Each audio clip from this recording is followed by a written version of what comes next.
I want to stick to my budget as much as you do, but we all know that life happens. And so I was thinking about it and I was like, man, especially with like school starting and things going on in life, I'm like, it is so hard to predict every single thing on the first of the month when we create our budget.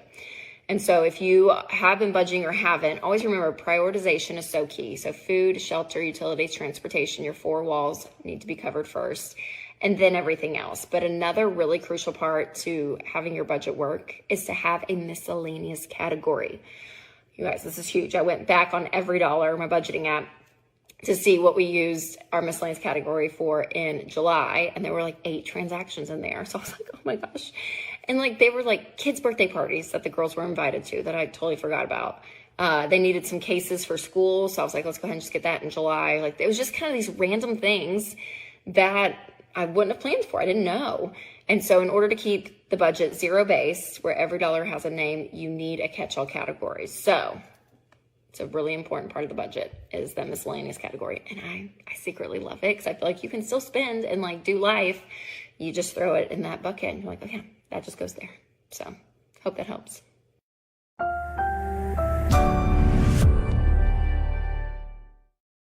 Okay, I am a natural spender, so I do love to spend money. So I really understand that it can be hard for people to cut back because it is difficult. So today you're going to learn 5 simple money-saving tips that even work for us spenders. And before we get started, make sure to like, subscribe, and share this episode with a friend. All right, the first tip might come a little bit as a shock, but it shouldn't if you've been watching this channel for any amount of time. But number 1 is to use a monthly budget. Yes. So a budget really does help you have permission to spend money. And so when you are doing a budget, you're going to feel like you got a raise. When you do a budget, you're going to feel in control. And when you actually make this a rhythm in your life, it's not scary or intimidating anymore. It really is, again, this like plan for you and where your money's going. And you're an adult and you get to decide where do you want to spend your money. Now, there's some wisdom around it, right? Don't spend more than you make. You want to be giving some and saving some, like all of that. But this is your permission to spend. So when you do a budget, have your income for the month minus all of your expenses, including giving and saving. Put dollar amounts next to each of those categories. And the goal was for your income minus all of those expenses should equal 0. So every dollar has a name. And in the budget, always remember a miscellaneous category. We used that a lot last month. So that's why I'm thinking about it, because stuff is going to come up that you forget about so that it doesn't throw everything off. But it really is. It is an amazing tool to help you. So when you're spending, you do it without this like questioning of, is this okay? All of it. It just gives you the permission to know, yeah, that's how much is in the clothing line item of the budget. Like, go and buy some Amazon earrings or whatever it is for you. And if you need help budgeting, Every Dollar is the best budgeting app. It's the one that I use and my husband uses. Like, it's incredible. So I'll put a link down below and that can really help you build out your first budget. The second way to cut costs is to do a subscription clean out. Now, we talk about this a lot, but it is so real, you guys. Like, Winston and I, we even looked up and we were like, oh my God, we had like an Apple subscription because we were watching like one show on Apple, a Hulu, Netflix, Disney Plus. Like, it just kept going on and on. And we were paying for cable. Ugh, terrible.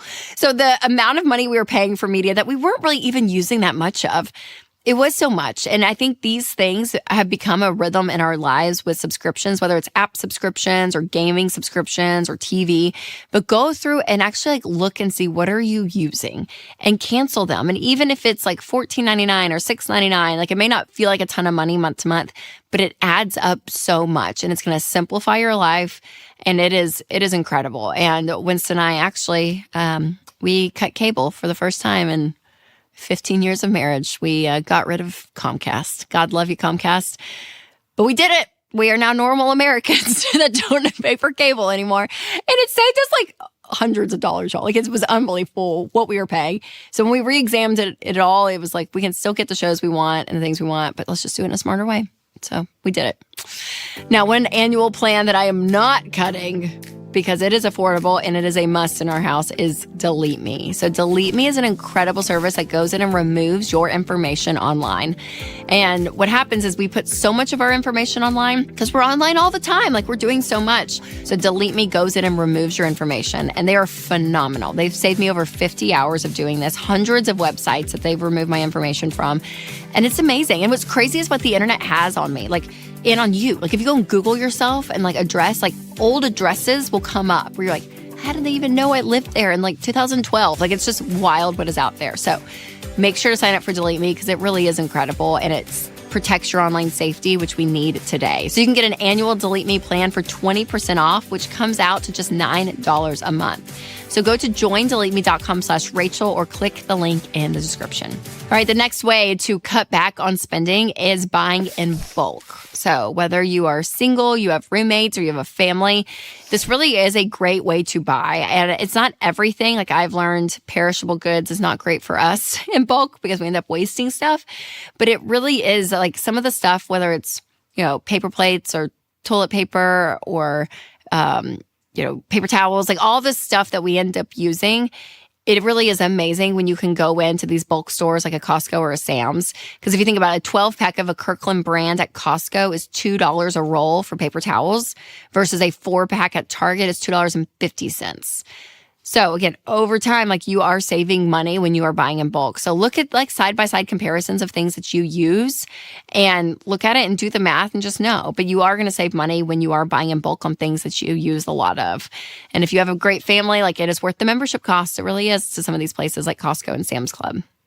Up next is meal planning. So if you're not a big cook out there, listen, this is still something you need to do because food is the number one budget buster for most people, including the Cruzes.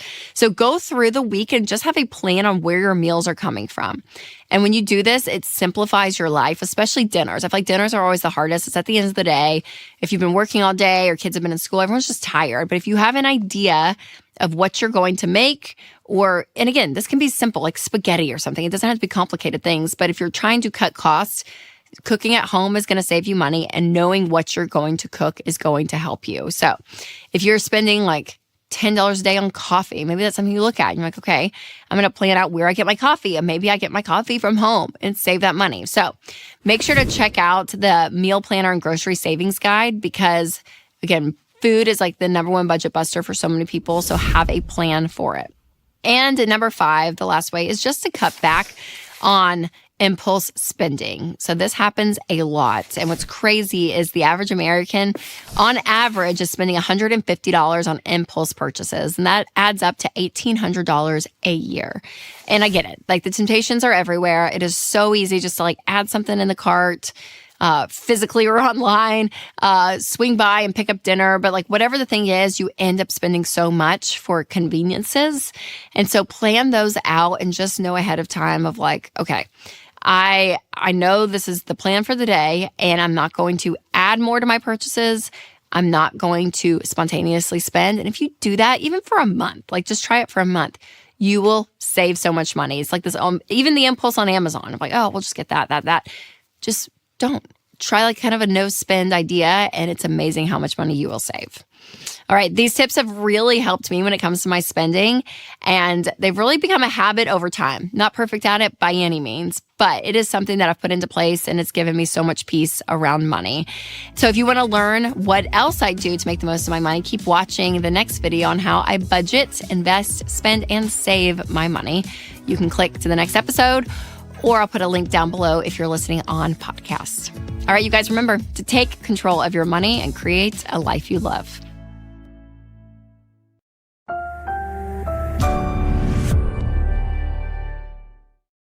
All right, for a while now, stealth wealth and quiet luxury, they have been trending. And to reach that level of true financial peace, it is all about daily routines. So today, I'm going to be sharing 5 simple habits quiet millionaires swear by, and you can apply these to your life and your money. Make sure to like, subscribe, and share this episode with a friend. All right, let's jump in, you guys. Quiet millionaire habit number 1. They live by the pause rule. Meaning impulse purchases or non-essential purchases can be especially deadly when you're starting to have room in your budget because you're like, oh, look at all this. I can get that and buy this and do this, all this.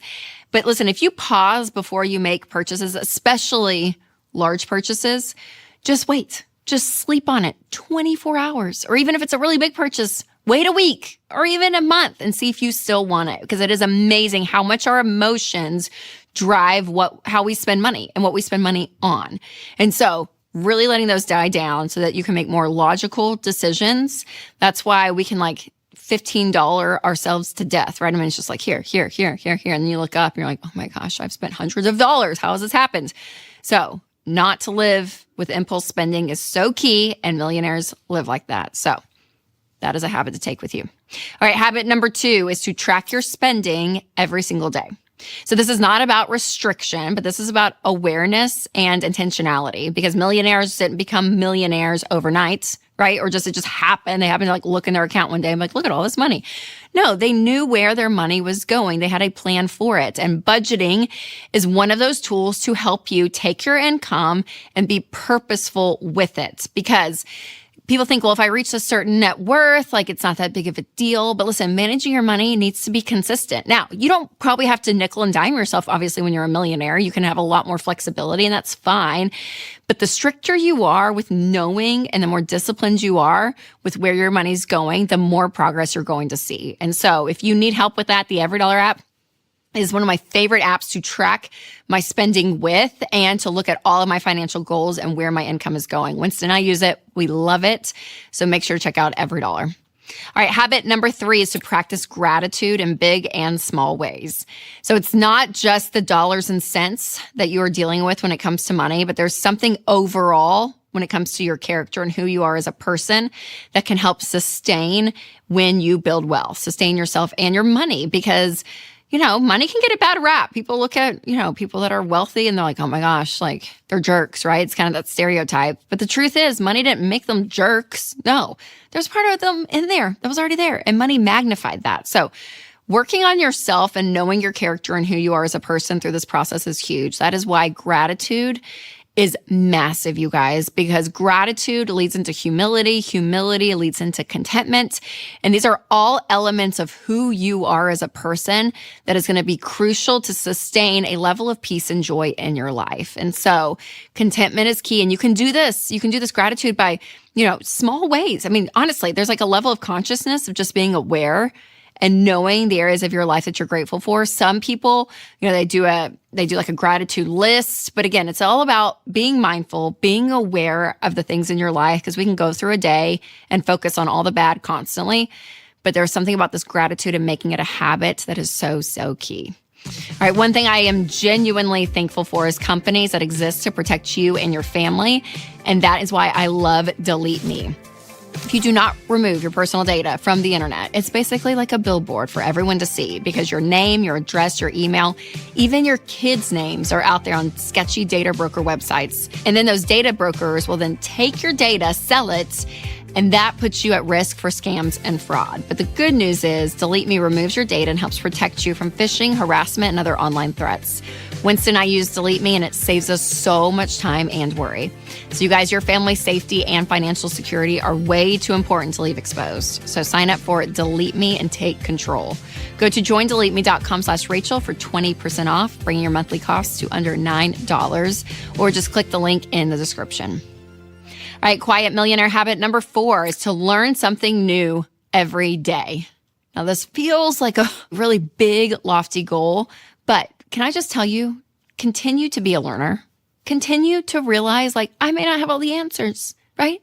The way of what I think about something, I don't know, may not be the only way or the right way. Like, continue to live your life with an open hand and listen and learn. And this could be from people, books, articles, podcasts. Like, there is something about using your brain and taking in information that you've never known before, being able to have the discernment to sift through it and be like, do I want to take that with me or not? And this could be everything from personal growth, financial growth, spiritual growth, physical, anything out there in the world. Continue to learn, because what that does is that puts you in a habit of constantly be listening and learning from people. And I'm telling you, things are changing constantly in the world.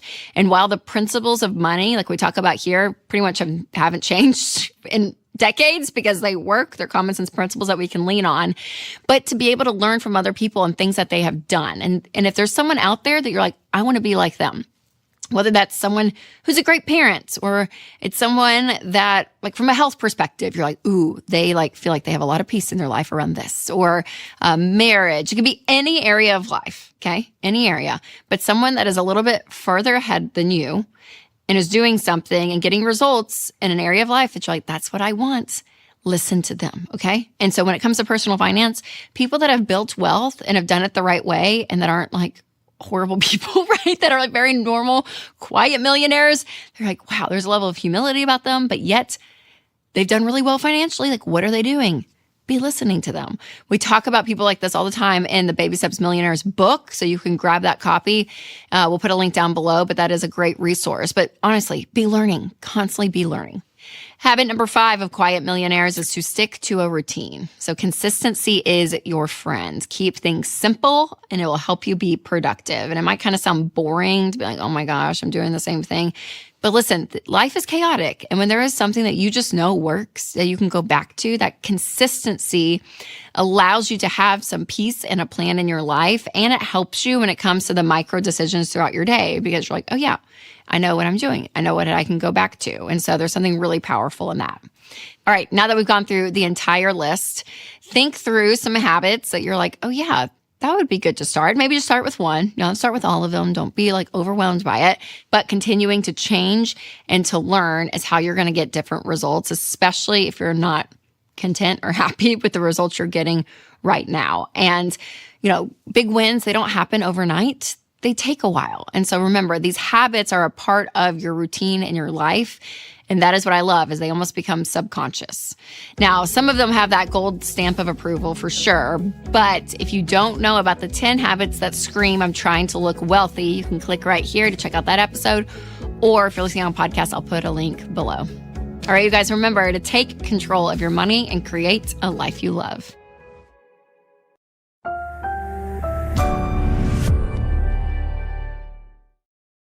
So the truth is, becoming a millionaire isn't always flashy. It's not like this overnight success that you see in the 90s movies. So we're going to talk about 7 subtle, slightly boring signs that you're actually already on your way to building wealth. So stick around and find out where you fall, and make sure to like, subscribe, and share this episode with a friend. Okay, we loved Blank Check, the movie, the Disney movie. Richie Rich, like all these movies in the 90s as kids, and you're like, oh my gosh. Look how this money. And you just write a check for $1 million and like get a castle and a limo and all this, But now as adults, we all know that yes, building wealth takes time. And there's still a little kid in all of us that wants to believe, yeah, I think I can get rich quick and I'm going to win the lottery. I'm going to find a blank check and everything's going to be fine. But it's not always true. So we subtly start to build wealth, and that is the reality. And that's okay. It's going to be slowly but surely, but it is great. So the first subtle sign that you are getting ahead financially is consistently investing in retirement. I know, so boring, you guys. But this is foolproof. I'm telling you, this is where people get greedy. My dad always talks about the tortoise and the hare. He loves that book for so many elements and metaphors in life. But this is true. Be the tortoise. Be boring. And when you go and you talk to people that are actually net worth millionaires, and you talk to them on the street, there's so many Instagram accounts now that they're interviewing people on the street. And it's just like an average looking couple, and they're like, yep, we funded our 401k and Roth IRAs and paid off our house and just this. And it's just boring. But yet they have a $4 million net worth, and it's fantastic. And one was a teacher, one was an engineer or whatever. So I'm telling you, it may feel boring and not exciting, but over time, it works. So fund 15% of your income into retirement after you're debt free and after you have a fully funded emergency fund, and do it consistently, month after month, year after year. Be funding your retirement. Number 2, I mentioned it earlier, but paying your house off early. And so this is definitely something that adds to your net worth, but it also adds to your peace of mind, because that housing line item in your budget is always the most expensive. And so if you are a renter for your entire life, that is just going to continue to increase and take part of your budget. It is. Now, if you have a mortgage, obviously, for most people, if it's a 15-year fixed rate mortgage, which is what I recommend, then you're going to know your payment until the house is paid off. But I don't want you waiting 15 years for it. So we are finding that people that are doing the baby steps, they're doing the Ramsey plan, they're paying their houses off in around 8 to 9 years, which is amazing. So even just adding an extra payment every year on your mortgage, it shaves the time off and the interest in all of it. So if you could imagine doing that multiple times a year, an extra mortgage payment, and again, once you're out of debt and you have an emergency fund in place, but paying your house off early is such a small, subtle way, though, to show that you are on your way to building wealth. All right, number 3 is actively working to get out of debt. So a lot of people just maintain their debt their entire lives. And it's just part of it. They're just trapped in monthly payments. Their income comes in. Most of it goes back out, thousands of dollars for some people. And they never see that money again. They worked hard for that money, but it's gone. Versus actually saying, you know what, I'm going to get out of debt. And then I'm going to get to use my income to invest and pay my house off early, everything we just talked about. So you're actually using your income for you and not for, banks and debt companies out there. So living debt-free really does put your net worth in the positive, and it's a great way to build wealth. So if you're doing that, you're doing a great job. All right, number 4 is you're not trying to cut corners. So don't be afraid of hard work.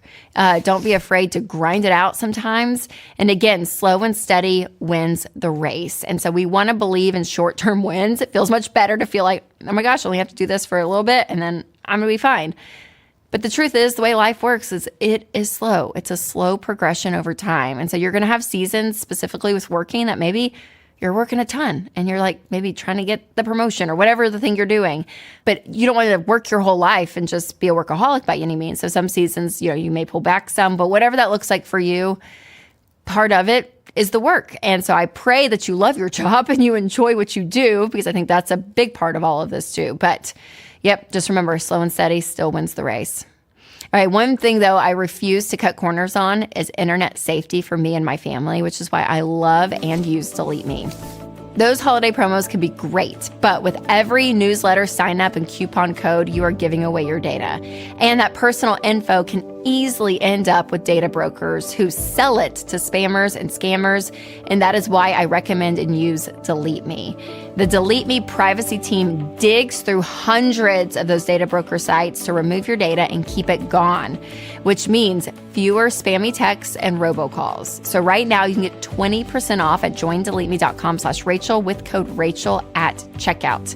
So go do it today. Again, that's joindeleteme.com/Rachel, code Rachel. Now, another sponsor I want to tell you about, and something that my family is loving, is Minnow. So teaching your kids that Christmas means more than just gifts can be complicated. And that is why I'm excited to tell you about Minnow's Laugh and Grow Bible for Kids Christmas special, bringing the true meaning of Christmas to life for your kids. And Minnow has tons of Christian shows that your kids will love, plus a lot more fun Christmas content. And my favorite part, as a parent, you do not have to worry about what they're watching. Minnow is ad-free and full of biblical truth. So start your free 7-day trial today at gominnow.com and use promo code Rachel for an additional $10 off an annual plan. That's gominnow.com, code Rachel. All right, number 5 is use a written shopping list. So if you are the type of shopper that has a list, whether you're going to the grocery or to Target, that tells me that you have intentionality and discipline, and you're not making purchases based on emotion or going in without a plan. And usually if that's a part of your rhythm of life, is something as small as grocery shopping, that means you have that in you probably for the rest of your money, meaning you have a plan, you know what's going on. Because the biggest mistake people make with their money is they're not intentional. They don't know where it's going. They don't know what it's doing. And they look up at 45 and gosh, I probably should start investing in retirement and that kind of thing. So if you are someone that is disciplined and intentional, that is a great sign to me that you're going to build wealth. All right, number 6, you look and act average. So this is interesting because, man, people that really do build wealth. So again, I'm not talking about billionaires out there on yachts and private planes and all of it. I'm talking about people that are, hey, we worked hard and we are going to retire with dignity, 4, 5, 6 million in the bank. It's pretty great. Yeah. And those people, you guys, are everyday people looking and acting just like you and me. And I think people assume the flashy cars and the big lifestyle, but the life choices that they make are wise, and they're thinking through okay, what are my purchases? Everything from clothes to cars and vacations. They look and act normal, but they're not, because they got millions of dollars. Now, on a big scale, you could think Bill Gates and his New Balances, or when Steve Jobs was alive, he had just a very minimalist wardrobe, all of that. So I'm talking about that kind of feel, but for everyday people, with the everyday people who aren't broke, but they've actually built wealth and kept it because they don't care what you think. And that attitude is fantastic. All right, number 7 is not afraid of the word no. So this goes for your kids, your social life, the latest trend on the internet, whatever it is. When you can say no, there is something, again, about delaying gratification, and it's actually a part of you that wants to do something, but you know for some reason it's not wise. It's probably not the best decision. So you're going to put a boundary up. And for that, man, that takes foresight, that takes wisdom because you're thinking long term. And because of all of that, again, it kind of goes back to that discipline mindset. But when you can say no to something, it gives you power to be able to say yes for the things that you want. It's fantastic. Now, if saying no is tough for you, I get that. And so that is why EveryDollar, the budgeting app, is fantastic because you can say yes to the right things. A lot of people don't want to budget month to month and they're like, no, well, it's going to create boundaries and not be fun. But I'm telling you, when you actually have control of it, your yeses get to be that much more exciting. And that doesn't happen if you're not budgeting. So I'll put a link down below for you to check out EveryDollar because it's not just an app about budgeting, but your entire financial picture. Now, for more subtle millionaire hacks, make sure to check out my episode 5 Simple Habits Quiet Millionaires Swear By. You can click right here, or I'll put a link down below. All right, you guys, remember to take control of your money and create a life you love.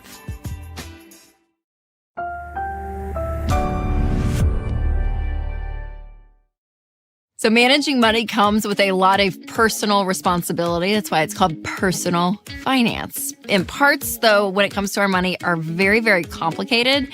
And it could end up costing you thousands of dollars if you don't know the right way to do things or have the right people in your corner. Because again, personal finance is a lot about common sense building habits, but there's these little pieces of it that can get really complicated really fast. So that's why I recommend working with a pro, because part of building wealth is getting into those complicated areas and making sure that you're doing it correctly. And people that live and breathe this stuff in these specific areas are going to be able to help you. So today I'm going to share 3 financial pros that you need in your life and 3 important questions to ask each of them to determine if they are a right fit for you. Now, before we begin, make sure to subscribe and share this episode with a friend who you think may find this useful. All right, first up is real estate. So finding a great real estate agent is something I recommend because when it comes to your house, it is going to be, for most people, the largest purchase you ever make. And if you sell your house, hopefully it has gone up in value. So you're going to have some equity there. You want to make sure that you're selling it in the right way for the best price. So anything dealing with real estate, I usually recommend always hiring a real estate agent to help you in this process for both selling and buying. So if you are working with a real estate agent and you start interviewing a couple, here are some questions that you can ask them. Ask them how many houses they have sold in the last year, because that's going to give you a great indicator on how much inventory they're doing and honestly, probably how great they are at selling. I would also ask them what their schedule and availability looks like, because when you get into the real estate agent world, there are some really high performers and this is their full-time career and it's like 7 days a week. They're there for you. If they're your client, it's like they're just, they're running and gunning. Where some people are like, oh, they only want to sell a few houses a year, and they're going to be more strict with their schedule because they're just doing this part-time. So it's good for you to know on the front end. And then also, when it comes to real estate percentages, when it comes to commission, it's gotten a little complicated over the last few months. So I would go ahead and just ask up front what their expectation is. So those are some questions that you can ask. But again, when it comes to any of these pros, interview a couple of them when it comes to real estate agents, and find the one that fits best with you. Because if you are in the home buying or home selling market, you're probably going to be with this person a lot and there's going to be a lot of communication. So make sure that you like them. All right, before I share more about some other financial pros you need in your life, I want to tell you about one of our sponsors, Delete Me. 1/3 of the U.S. population's background info is now public. So for 115 million of us, data breaches mean that our info is out there for anyone to find. So this is stuff like our names and addresses and phone numbers and more. And this is why I love Delete Me, because they find and remove information from hundreds of data broker websites that will buy, sell, and trade your personal data. So take control of your online privacy with Delete Me. Individual Delete Me plans start as low as $9 a month. Sign up today at joindeleteme.com/Rachel for 20% off or click the link in the description. They're amazing, so make sure to check them out. All right, the next pro you need in your life is a tax professional. So having somebody to look over your taxes, because we don't want to mess this up. Now, there is a case for some of you out there that self-filing may make sense. So if you don't have a very complicated system when it comes to your taxes, it's like, yeah, you know, maybe you just work a 40-hour-a-week job and there's no freelancing or there's no like extra income coming in elsewhere, you know, not multiple properties or anything. And it's, you know, you haven't had a baby or you haven't gotten married. Like it's a pretty simple filing situation. But if you do have a little bit more of a complicated situation, or maybe you're just a little concerned and you're like, I would rather sit down with a human, then getting a tax professional on your side is really key. So some questions to ask a tax professional as you start digging into this. I would ask, how many clients do they balance at once? Because again, you'll kind of understand the firm maybe that they're working for, or if there's multiple pros there, if it's just them, just kind of getting an idea of their time frame and their ability to work with you depending on how busy they are. I would also ask how much experience that they have with clients who may have complicated financial situations. So this is everything from moving states, you know, taxes can change there, selling a business, if you get a divorce. So kind of knowing that they've been in the industry for a bit is always helpful, because if you ever run into a situation that gets more complicated, trust me, you want a good tax pro on your side if that ever comes up. And then I would also just ask them, how often do they recommend meeting? Because if you do want someone face-to-face, you do want a tax pro that will sit down with you in person or over Zoom or however you choose to do it, but some level of communication if you're looking over different things or something comes up in your life, that you're able to go and like talk to them and that they're available. So again, interview a couple, find the one that you like, but especially if you have a complicated tax situation, have a pro in your corner so you don't mess it up, because taxes, they can be complicated. They can be simple, but they can also be complicated. And if it's complicated, we want to make sure we're doing it right so we don't go to jail. This is what we want to avoid. We want to avoid penalties and late fees, all the things. Doing our taxes on time and the right way is very important. All right. Another pro that I really think you need in your life is a smart investor pro. So this is someone who's going to help you when it comes to your investing. And usually an investment professional is going to look over your entire financial scope. This is everything from like estate planning. They may even talk about wills. They could even talk about taxes with you. I mean, you're giving. So much happens when you have an investment professional on your side. So as you start entering the investment world, it's a great time to get an investment professional. All right, before I share my 3 questions I would ask a tax pro as I'm interviewing them, just remember, meet with them in person and see if you genuinely like them. I think even more than real estate and tax, I think your investment professional you want to like. And if you feel like they're sleazy or you don't like them, you don't trust them, like get out now, find someone that you enjoy, because the goal is to be with this person for decades to come, that they're going to be walking with you through your financial life. And I think it's really important that you have a good feeling about them. So 3 questions I would ask them as you're interviewing them. I would ask how they're compensated. You know, some investment professionals are paid a fee, some are off of commission. This would not be a make or break for me. I think either way is fine, but it's always good to know. We had a call recently on the Ramsey Show, and this guy inherited $2 million. Must be nice, right? $2 million from his parents when they passed. And the guy that he was using for his investment professional, you know, he put the money and invested, and the guy's fee went up, you know, up to like 5%, I think is what he was taking out. So it went up a lot when he put $2 million. And he was like, am I getting the value of this? And so like, it was just good questions to ask. So I think the way they're compensated could make you maybe feel a certain way, but also to know the value that you're getting and that you feel good about that is really important. They're going to get paid. You're going to pay them for them helping you. So that's 100% okay and great. Just making sure you feel good about it on the front end is important.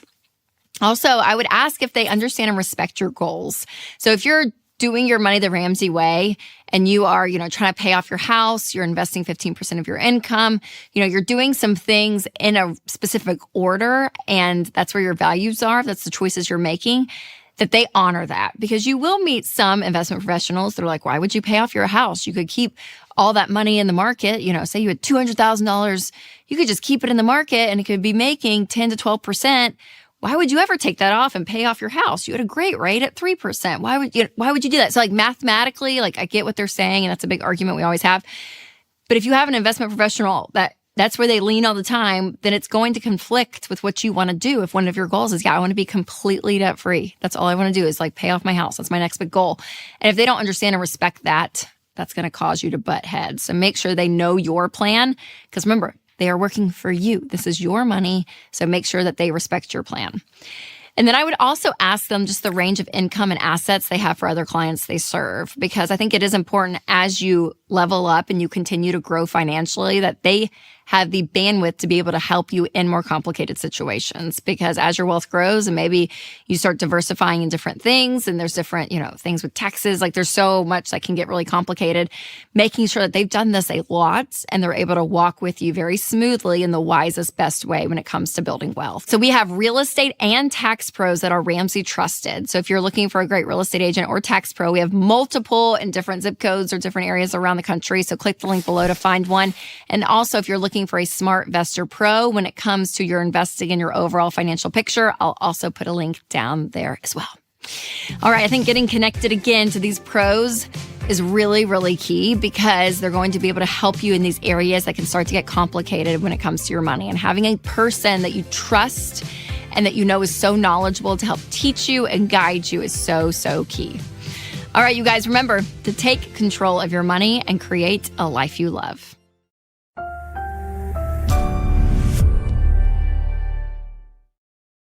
So when you hear people say like, oh, well, rich people have struggles too, sometimes there's like an immediate eye roll, which I totally get. We're like, they're fine. They're fine. But listen, just stick around and hear me out because today I want to talk about the hidden money challenges that wealthy families face. And some of you might fall into this category without even realizing it. But first, make sure to like, subscribe, and share this video with a friend. All right, a lot of millennials and Gen Xers are raising kids that have more access to financial security than they did growing up. And what can happen is there can be some tricky things within that. So just to clarify, I'm not saying baby step seveners out there have the same level of like financial hardship as people that are working 3 jobs to get out of debt, right? Like there's a season of sacrifice when you are living paycheck to paycheck and you're trying to get out of debt. You're trying to just build up an emergency fund in general, like all of that. Like that is hard, grinding work for sure. But here's the thing with money, is money continues just to be a tool in our life. But as our life continues to change season after season, there are going to be things in our lives that we bump up against that are a hardship. So whether it is working extra jobs and it's like you're exhausted and tired and miserable. And then some other times, you talk to people and they are building wealth, but their marriages are falling apart, right? So like, no one is immune to hardship in life, regardless of how much money you have or how much money you're making. But listen, if you are in the grind phase, I see ya. That is not going to last forever. But again, on the other hand, even if you have margin in your budget, there is something about raising kids in a household where you want them to learn hard work. You want them to learn the grind of life. You don't want them to be entitled. And maybe you've worked your butt off to get to this place where, yeah, you have some financial freedom, but yet you don't want to screw up your kids, right? And so what that looks like with our kids of even having to manufacture sometimes a harder path for them. But what does it look like when they're not seeing the struggle day in and day out? Because regardless of socioeconomic classes, every family has access to more debt, convenient spending, comparison, like all the things in our financial life look so different regardless of where you are financially than it did like 20, 30 years ago. And when you think about the idea that basically anyone can get a credit card today, you have buy now, pay later, you have social media that you're scrolling through and you're seeing people live their lives that you never would have seen 20 or 30 years ago. You got conveniences like grocery delivery. Like our life just looks different financially today in 2025 than it ever has been. So how do you raise then financially resilient kids when money is scarce? And maybe you're like, yeah, I need you to see that this is tough. Or if you are in a season of abundance, how do you do that? Well, there are 5 things that I think are important to teach kids when it comes to money in general. Number 1 is gratitude. The emotion behind money that is so important to grasp as early as you can is gratitude. And I meet 40-year-olds that don't have this emotional capacity. But this is something in life, again, regardless of where you are financially, that's going to be huge. Now, if you have your 4 walls covered, food, shelter, utilities, transportation, the truth is compared to the entire globe, you are doing incredible. You really are. And so there is this idea of gratitude of where we are. And gratitude does not mean that you're just happy and complacent, right? You can still have goals and strive for things, but this heart of gratitude of being present of where you are is such a model of your character. And so teaching our kids that to be grateful. And this is even like making them say thank you, right? And understanding where things are coming from and the fact that not everyone has what you have, like whatever the verbiage is around your home, but making a point that we are going to be so grateful. And they're watching you, parents, and your gratitude is huge. But I think this is one part of money that is so huge. Now, I have a children's book out about gratitude called I'm Glad for What I Have. So I can put a link down below if you have little ones, because I think this is, again, it's such an important topic. All right, number 2 is participation. So kids should start contributing to the home at a young age. There is something that happens when your kids have a level of responsibility, and it can be something small, like just keeping their room clean, right? Or as they get older, it's like, yes, we're going to unload the dishwasher, or you're going to help fold laundry. Like you're going to do things around the home that take a level of sacrifice. But when they complete tasks around the home, there is a level of confidence that actually gets put into your kids, because they're not just, sitting there not contributing anything, where to a degree that can create some level of emotional laziness, but to know like they can be effective, like they can do things. And what's great about chores is they get to see something that is not completed and then completed. And then as we're talking about money, like paying them on some of this stuff and letting them participate and understand where money comes from. But having responsibility around the home is so, so important.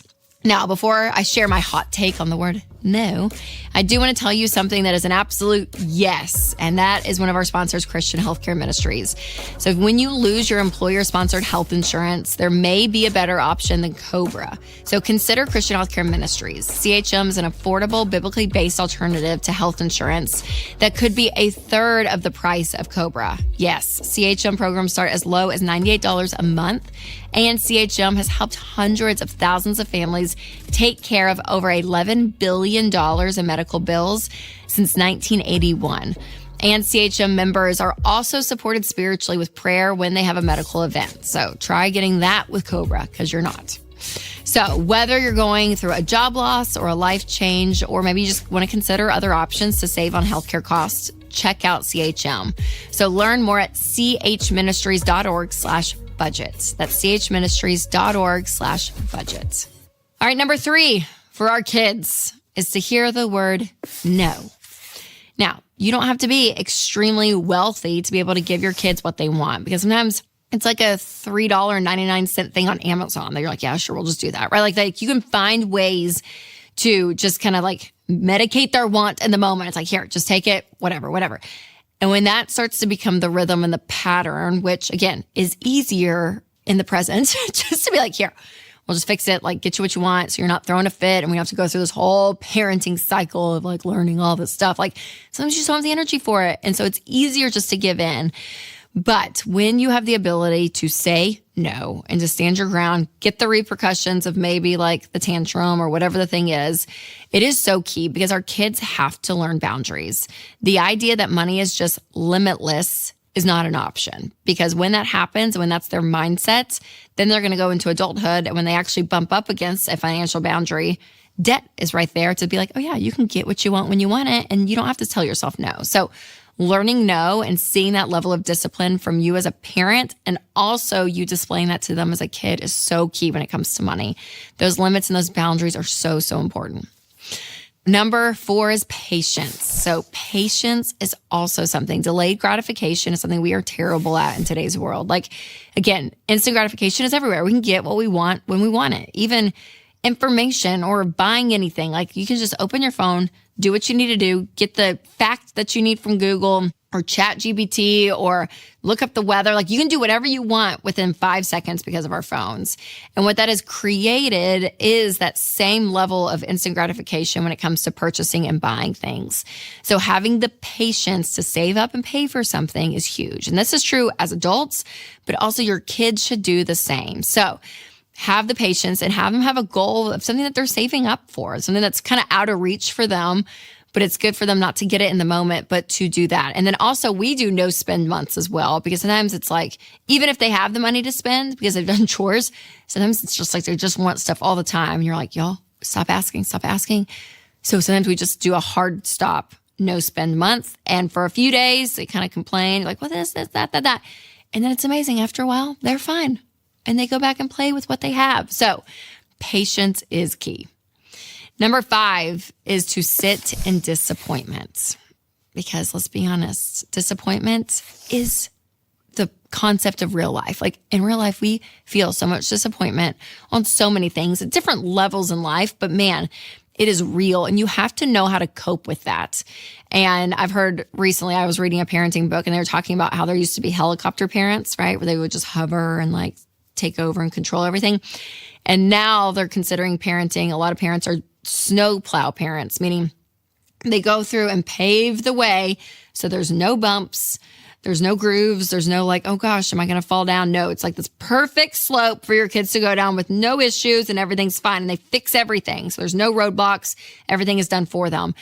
And you have to know, like, guys, listen, there are going to be bumps in the road. And when that happens, that creates resilience. And yes, there's going to be disappointment in life. And as a parent with little ones, like, I will sit with you in that, right? Like we will talk about that. I will be here for you in that. But you have to experience disappointment because that is a part of life. So again, parenting is big, you guys, but regardless of whether you are parenting when you have the means to just fix things with money, or maybe you still are struggling, but you're exhausted. You're like, I just will throw money at the situation just to like get through the day. Like these things are so important for our kids and no one's perfect. We're not consistent on all of these all the time. Like you're not going to be. It's okay. There's a lot of grace in this, but the overall spirit and environment of the home as we're raising our kids is so key because money is something they need to learn from a tactical standpoint, but also an emotional standpoint. It's something that can be overlooked. Now, something else that can be overlooked when it comes to money is what everyone gets wrong about generational wealth. So that episode is coming up next. You can click here, or if you're listening on podcast, click the link below. All right, guys, remember to take control of your money and create a life you love.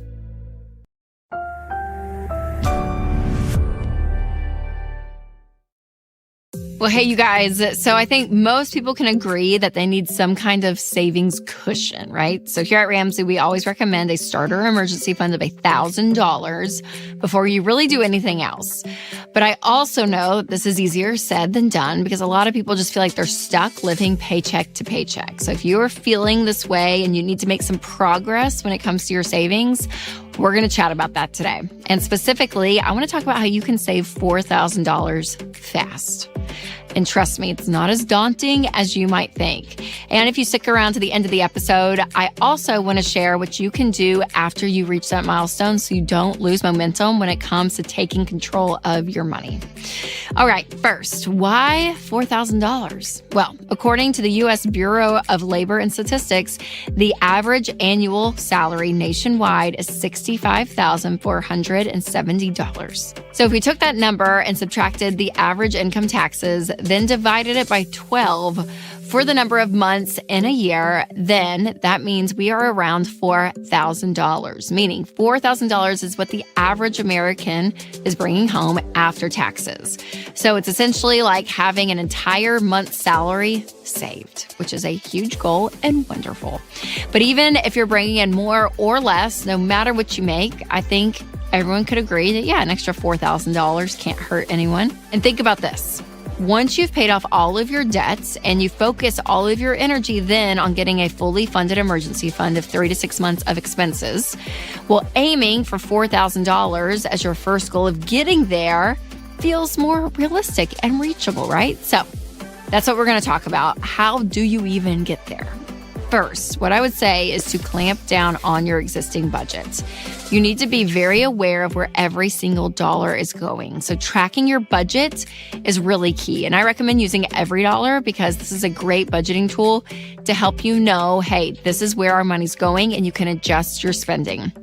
And if you want to check it out, I'll make sure to put a link in the description for you guys. Now, take a close look at your spending habits and think, okay, where can we cut back? Because again, some of this, you guys, is just the rhythm of life that when you get in over and over and over and month after month, year after year, you don't really realize, oh my gosh, where is our money going? And maybe if I take something out or I lower a category, we actually could be okay. I even did this for myself. I kind of got in the habit of oh yeah, I'll splurge on a shirt. That's $15 here, $20 there. It's in the budget. It's fine. And then I gave myself 30 days where I'm not going to buy clothes. And it's amazing when you just say, oh yeah, I was kind of doing that. And again, I had some money budgeted, so it was part of the plan. But when you say, well, why is that a rhythm for me? Why don't I just stop? And you stop, you're like, oh, well, there you go. It's even like streaming services. Maybe you got Apple TV to watch a show, and now it's over, and you're like, why are we still paying for Apple TV? Let's cancel that, right? You kind of just end up in a rhythm, and what a budget does is it stops your rhythm to say, hey, take note of everything that you're spending money on, and you might actually say, oh yeah, I don't really need that, or wow, Starbucks is coming up a lot in the budget. What if I cut some of that out, right? So it is amazing what happens, that power and control that you have. Now, I know that food costs and eating out is a big one for people. So maybe you meal plan and say, hey, let's say, that we're going to eat in 5 days throughout the week or 6 days. And maybe you have one cheap meal where you go out. But overall, you plan where your money's going. You plan what kind of meal you're going to have. And then you can say, yeah, let's do a cheap meal, X amount of meals, and maybe one meal we go a little bit nicer, whatever it is, but you have a plan. All right, now to the next strategy. Boost your cash flow by taking a side hustle. So side hustles, again, they're everywhere, and I feel like people talk about them a lot, but honestly, having a little bit of extra income coming in can make a really big difference. So again, this can be any small job, an outside gig, maybe what you do for your primary job, you do on the side and do some freelance work and make some extra money that way too. But you can drive for rideshare apps, you can do Instacart, you can do food delivery, all the things. There is ways to pick up some extra shifts or jobs to make an extra, $10, $20, $30 in your pocket. I mean, especially when it comes to house sitting, dog sitting, babysitting, all of that are great options, and people will pay a lot for those. So side hustles like tutoring, music lessons, or even coaching for a local kids sports team or reffing, these are great ways to earn some extra money if you're interested. So again, getting some of that extra money towards that $4,000, it's for a short period of time. You won't do it forever, but you can earn some extra cash, which is huge. Let's say you dedicate just 10 hours a week to driving for a rideshare app and you earn $20 an hour. Well, that's an extra $800 a month. And it doesn't even include the money that you're saving by sticking to your budget and taking out some money that you're spending that you aren't going to spend anymore, and that's going to go towards savings. All of that, it's amazing. So we've talked about strategies to help you reach a $4,000 savings goal, but what if you're just starting out on your financial journey with the baby steps and you're not quite there to save $4,000? So before I share more on that, I want to tell you about today's sponsor, Christian Healthcare Ministries. When you go against what society thinks is quote unquote normal, even avoiding debt, for example, it might seem weird at first, but that is totally okay, because we want you to be weird if that means that you're doing things intentionally, including how you spend your healthcare dollars.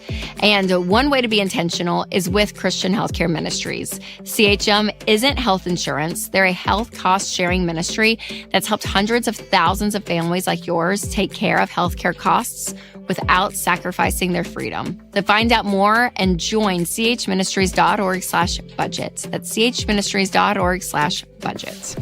Okay, now if you are starting off on your financial journey, make sure to check out our 7 baby steps. So baby step 1 is a $1,000 emergency fund. Baby step 2 is paying off all of your debt but your house. And baby step 3 is a fully funded emergency fund of 3 to 6 months of expenses. So regardless of where you are in any of that, some of these tips for saving $4,000 can help you when it comes to those baby steps. All right, you guys, there you have it. Saving $4,000 might sound daunting, but again, with budget adjustments and a little bit of a side hustle and kind of looking at everything when it comes to your money, you can really do this. I mean, it is an amazing thing. Now, if you want even more strategies to help you hit the savings milestone and take control of your money, make sure to check out my video on how to save your first $100,000. All right, I hope this video inspired you to put a little extra work in, because it is worth it, you guys, to stay motivated and focused when it comes to your money. And remember to take control of your money and create a life you love.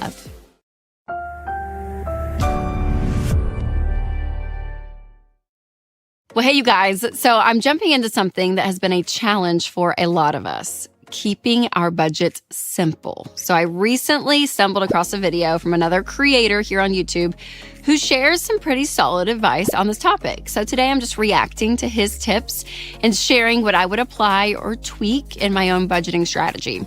And make sure to stick around to the end because I'm revealing 3 of my favorite personal tips for keeping your budget simple, and you don't want to miss it. All right, tip number 1 from this creator was to simplify categories. So keep your budget categories broad. Now, I love this piece of advice because for me, I like the idea where it's kind of a bigger bucket. Things are going to come in. You don't want to complicate things, too much because if you're so nitpicky, it's kind of like, okay, where does this thing go? Where does that go? And again, you're kind of simplifying those categories. It makes it quicker to be able to say, hey, here's where this is. So if, maybe a Costco run, for instance, in one category, and instead of sitting down with that long receipt and assigning it to different things, maybe you just plop it all into a Costco category. That's what we do. And again, it makes the process when it comes to budgeting so much faster and more effective for me. I like this. This is kind of what Winston and I do. But I will say month to month, little things will come up like Caroline's birthday. So that's a line item right now because she wants to go skating. So we're like, okay, we're going to put that there. We have a trip this month. So we're going to put a line item there. So we will add kind of specific categories depending on what's going on. But our month to month, when we use the EveryDollar budget and it goes and it duplicates the month, I would say 90% of the budget stays the exact same. So using those bigger categories, again, I like it because it's kind of more of a catch-all. All right, his tip number 2 is use technology wisely. So here they suggest using budgeting apps and tools to keep track of your spending. And obviously, I'm all for that. It just mentions EveryDollar, which is a budgeting app that I recommend. I love it. It is such a fantastic tool, again, to keep your budget going in real time. It's really user-friendly. You're able to track your transactions. And it goes with the zero-based budgeting method, which is what I like, with your income at the top and then all the categories underneath by priority. It's really important. So I love that. Use technology. I think it's great. All right, tip number 3, emergency fund priority. So this is a big one. The first step of the 7 baby steps is to get $1,000 starter emergency funds. And, obviously I stand behind this advice. And having that financial safety net of margin in the bank is so huge.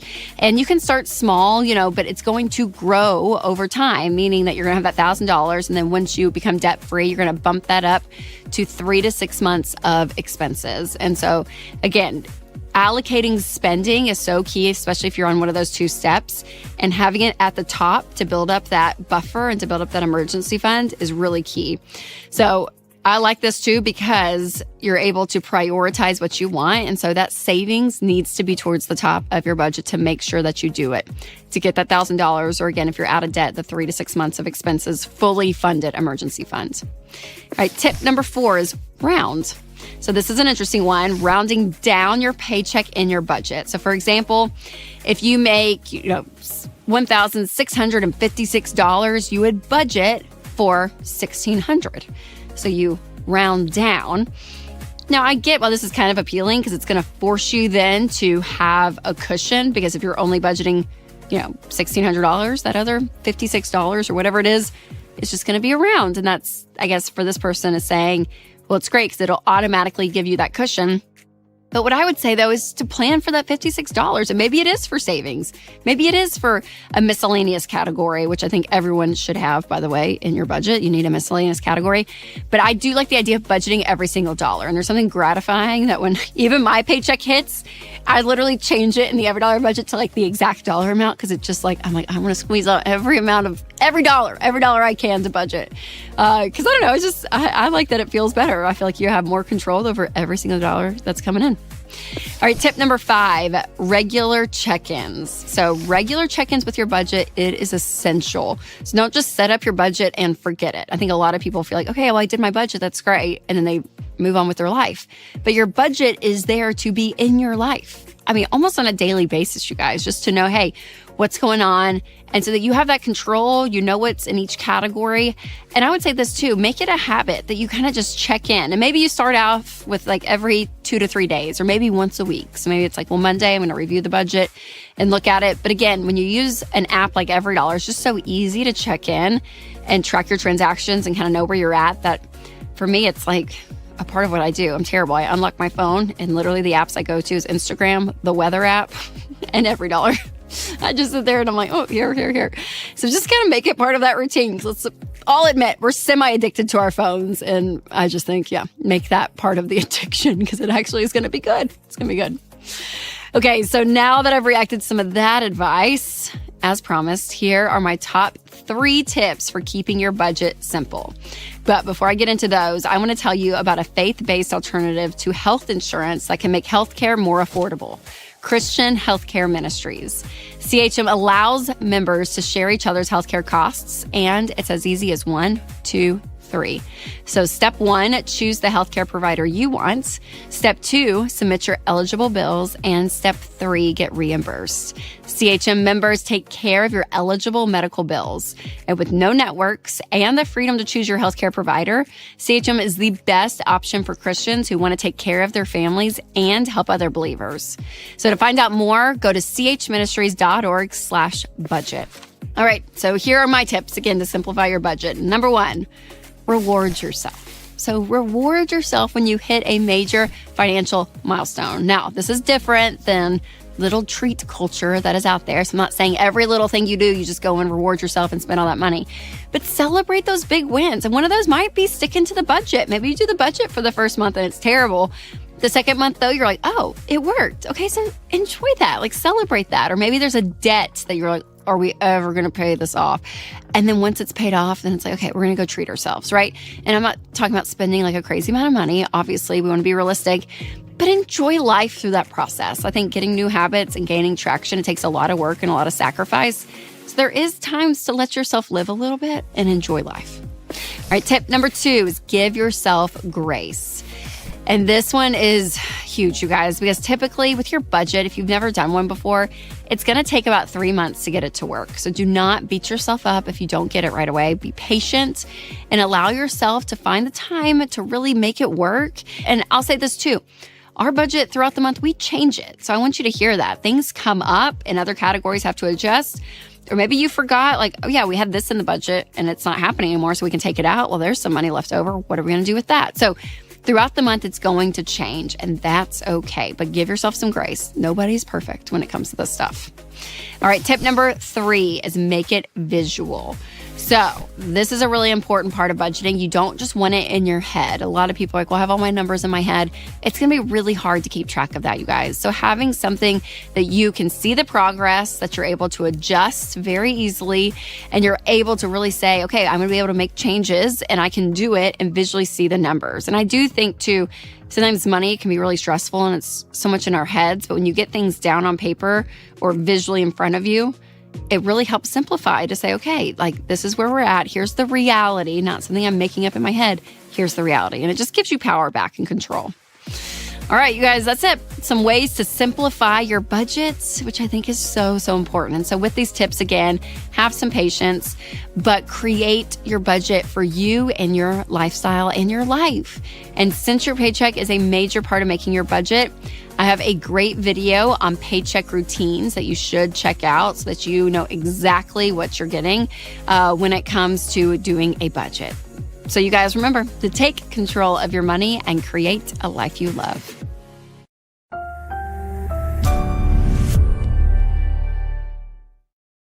All right, trigger warning. Are you ready? Retirement investing. Yeah. 2 words that can instantly send people into a complete spiral. But listen, it doesn't have to be that way. So today I'm going to make things very simple and share 5 numbers that you need to know when it comes to investing and your retirement. And don't forget to subscribe and share this video with a friend who may love it. All right, we're going to talk through some numbers when it comes to retirement investing. And the first number is 15%. Okay, this is your goal. It is 15% of your take-home pay going into retirement. So that is going to be your goal. Now, before you do that, I want you to be completely debt-free, everything but your house, and to have a 3 to 6 month emergency fund set aside. Okay. So those 2 things need to be in place because when you're trying to do a bunch of things, and that's what most people do, they're like putting some percentages into retirement, usually like 5 or 6% here. You know, they're trying to maybe like keep up with some debt, maybe try to pay it off, trying to save for something here. I mean, they're trying to do like 18 things at once with their money, and you just don't make a lot of progress when you do that. So what we have found is if you actually pause retirement investing, pay off all of your debt, which will take on average around 2 years, then get an emergency fund, a fully funded emergency fund of 3 to 6 months of expenses, then go press play on retirement. And instead of just the 4, 5, 6% that some people do, 15%, which can seem like a lot, but it actually catches you up on the times you've paused and is going to give you plenty of money at retirement. And so when you look at this 15%, a couple things to remember. If you do have an employer match when it comes to your 401k, their contribution does not count. So let's say they match you 5%. So 15%, take minus 5 of your money, then you have 10% left. The 5% that they match you does not count in this equation. So when you look at it, your 401k, Roth IRA, all of these, are great options when it comes to retirement. But remember, 15% of your income going into retirement. Now, that subject of 401k brings me to number 2, another number that you need to know, a 401k or a 403b. So these are 2 options when it comes to retirement that your employer will offer you. And they're basically retirement accounts. So you can put your money in, they'll invest it on your behalf, right? And then you actually go in and tell them where you want it invested into mutual funds and all of it. But that covering is a 401k, and most employers will actually match you the percentage of your income that you put in. And so it's a company benefit. And if you work for the government, it's going to be a 403b, not a 401k. It was so funny. I saw on Instagram and I actually reposted it because it made me laugh of this clip of Will Ferrell and Amy Poehler. And they're like sitting like with this like investment person. And they're like, what do you mean? Do we have enough for retirement? I don't know. And so she's giving them numbers. And Will Ferrell's like, no, but we have $401,000 in this account. She was like, no, that's your 401k. I was like, okay. So again, 401k is always through your employer versus like a Roth IRA. If you earn income, anyone can, apply for a Roth IRA, but your employer hopefully will have a 401k for you as a company benefit, which is great. And then when you think about a 401k versus a Roth IRA, remember this, match beats Roth beats traditional. So always go up to your company match, and then whatever's left in your 15%, go and fund your Roth IRA. And then if you have any money left after you've maxed out your Roth IRA, then you can move that money back over to your 401k and finish, putting money into there. But that's kind of the formula. Match beats Roth beats traditional. All right, number 3. 7 years. So this is kind of a trick that I use in my head if I'm having to do fast math. When you're looking at your investing, your accounts, you're looking at retirement, all the things. If you have money in an investment and you don't put another penny in, there's like this rule of like every 7 years, your money's going to double. So if you need some quick math when it comes to retirement, I love this because you can kind of instantly see, okay, I have this amount. How much will I have in, by the time I'm 65? And if you don't have a calculator right there or your phone, which everyone will, but you can just be like, okay, every 7 years it's going to double. Do the quick math to get you what you need to know. All right, spoiler alert. The 2 most controversial numbers are coming up next. But first, I do want to tell you about something that is a total no-brainer, and that is Christian healthcare ministries. When you go against what society thinks is, quote, normal, it might seem weird at first, but that is totally okay because we want you to be weird if that means you're doing things intentionally, including how you spend your healthcare dollars. And one way to be intentional is with Christian healthcare ministries. CHM isn't health insurance. They're a health cost-sharing ministry that's helped hundreds of thousands of families like yours take care of healthcare costs without sacrificing their freedom. Programs start as low as $98 a month. Find out more and join at chministries.org/budget. That's chministries.org/budget. All right, number 4. The next number to remember is a 10% rate of return. So people love and hate our rates of return that we throw out for examples here at Ramsey. Some experts will use like 5 to 7%, but you guys, that is like very low. Where again, for years, we used 12% at Ramsey because it is showing the average, but you can expect anywhere from 10 to 12% and even more. And again, it's going to depend on the year, but even last year, like when we looked back, I mean, it was insane. We had, Winstonite, which again are not like secret mutual funds, but they were just out there for anyone to find. And they were like 18%. So like, it is wild. If it is a good year, you're going to do great. And if it's not a great year, that's okay too. That's going to happen. But again, the 10% rate of return is a pretty standard way to calculate what you're going to have and what you're going to see when it comes to your interest over the long haul when you're looking at your retirement. So if you are doing the math there, use the Ramsey investment calculator. But 10% is great. But even 12% is very realistic as well. And this is one reason we also say to diversify your investments because when you actually don't have everything in one single stock, that one stock may do great, may not. But when you diversify into mutual funds, those are 90 to 200 stock. And so it is great to see like, okay, it's spread out amongst a lot of different companies. So if the economy is doing great and doing fine, you're going to see that rate of return, which is awesome. All right. The fifth and final number to remember is an 8% withdrawal rate. So 8% is what we say at Ramsey when you go to withdraw the percentage every single year when it comes to retirement. And so there's some controversy around this because it is a pretty aggressive percentage, I would say. Some industry, say 4 to 5%. But again, you can kind of calculate and just understand that when it comes to inflation, this is what you're looking at because you're saying, okay, here's what my money's going to grow to. Here's going to be the reality of living and then, 30 years from now and what things are going to cost. And if you take money out, again, 8%, if you're making 12% on your money, you're going to be fine. But the more conservative approach is around that more 4%. So again, talk to your investment professional when you're looking at all of this, especially if you're getting close to retirement age, because that percentage is going to be important to you. Now, you can memorize dozens of retirement numbers, but ultimately what's going to give you peace of mind is having a professional guide you. So I just mentioned a investment professional, but again, having somebody that does this day in and day out is so key. So I highly recommend connecting with a SmartVestor Pro. I'll leave a link down below so you can get connected if you want to, but sitting with someone to look at all the numbers of your investing, especially when it comes to retirement, is so, so key.